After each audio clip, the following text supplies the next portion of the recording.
ವಿಜಯದಶಮಿ ಪ್ರಯುಕ್ತ ಗುರುಮಿಟ್ಕಲ್ ವೀರಶೈವ ಲಿಂಗಾಯತ ಸಮಾಜದ ವತಿಯಿಂದ ಬನ್ನಿ ಮುಡಿಯುವ ಕಾರ್ಯಕ್ರಮ ಇಂದು ಜರುಗಿತು.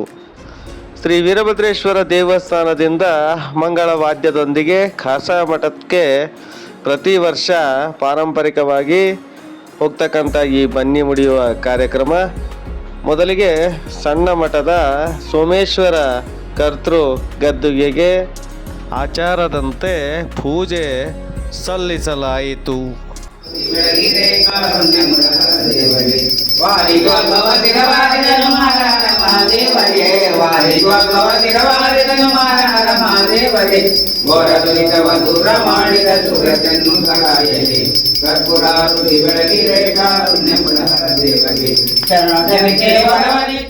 ಪೂಜೆಯ ತದನಂತರ ಎಲ್ಲರೂ ಖಾಸಾ ಮಠದ ಆವರಣದಲ್ಲಿ ಆಯೋಜಿಸಲಾಗಿರುವ ಬನ್ನಿ ಮುಡಿಯುವ ಕಾರ್ಯಕ್ರಮದಲ್ಲಿ ಭಾಗವಹಿಸಿದರು.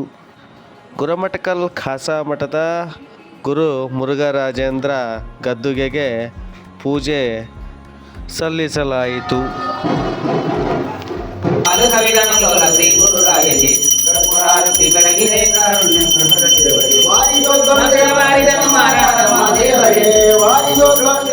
ಲಿಂಗೈಕ್ಯ ಸಂಗಮೇಶ್ವರ ಸ್ವಾಮಿಗಳ ಭಾವಚಿತ್ರಕ್ಕೆ ಪೂಜೆ ಸಲ್ಲಿಸಲಾಯಿತು.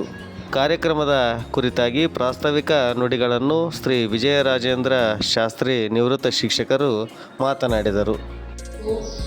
ಚಿನ್ನದಂತ ಮನಸ್ಸನ್ನು ನಾವೆಲ್ಲರೂ ಹೊಂದಿರಬೇಕೆಂತಂದು ನಾವು ಒಂದು ವರ್ಷದಿಂದ ನಮ್ಮಲ್ಲಿ ಇರುವಂಥ ಭೇದ ಭಾವವನ್ನು ಮರೆತು ಎಲ್ಲರೂ ಒಂದುಗೂಡಿ ಒಂದು ಸಮಾಜವನ್ನು ಒಂದು ಉನ್ನತ ಸ್ಥಾನಕ್ಕೆ ನಾವು ಕೊಂಡೊಯ್ಯಬೇಕೆಂದು ನಾನು ತಮ್ಮಲ್ಲಿ ಕಳಕಳಿಯಿಂದ ಅಖಂಡೇಶ್ವರ ಹಿರೇಮಠರವರು ವಿಜಯದಶಮಿ ಕುರಿತಾದ ಸಂಪೂರ್ಣ ಮಾಹಿತಿ ನೀಡಿದರು. 15ನೇ ಶತಮಾನದ ಹಂಪಿಯ ವಿಜಯನಗರದ ಕಾಲದಲ್ಲಿ ಪ್ರೌಢದೇವರ ಕಾಲದಲ್ಲಿ ಅಬ್ಬರವಾಗಿ ಮತ್ತು ಬಹಳ ವಿಜೃಂಭಣೆಯಿಂದ ರಾಜಮಹಾರಾಜರ ನೇತೃತ್ವದಲ್ಲಿ ಜರುಗುತ್ತಾ ಇತ್ತು. ಹಂಪಿ ಅಂದ್ರೆ ಸ್ವಾಗತ, ಎಲ್ಲರೂ ಬನ್ನಿ ಒಟ್ಟಾಗೋಣ, ನಮ್ಮಲ್ಲಿ ಇರುವಂತಹ ದ್ವೇಷ ಅಸೂಯೆ ಭಾವನೆಗಳನ್ನು ದೂರ ಮಾಡಿಕೊಂಡು ಅದನ್ನು ಹಸ್ತ ಲಾಘವ ಮಾಡೋದ್ರ ಮುಖಾಂತರ ನಾವು ನೀವೆಲ್ಲ ಒಳ್ಳೆಯ ಗುಣವನ್ನು ಬೆಳೆಸಬೇಕನ್ನುವಂಥ ಒಂದು ಸಾಂಕೇತಿಕವಾಗಿ ಇವತ್ತು ಆಚರಣೆ ಮಾಡ್ತಾಯಿದ್ದೀವಿ.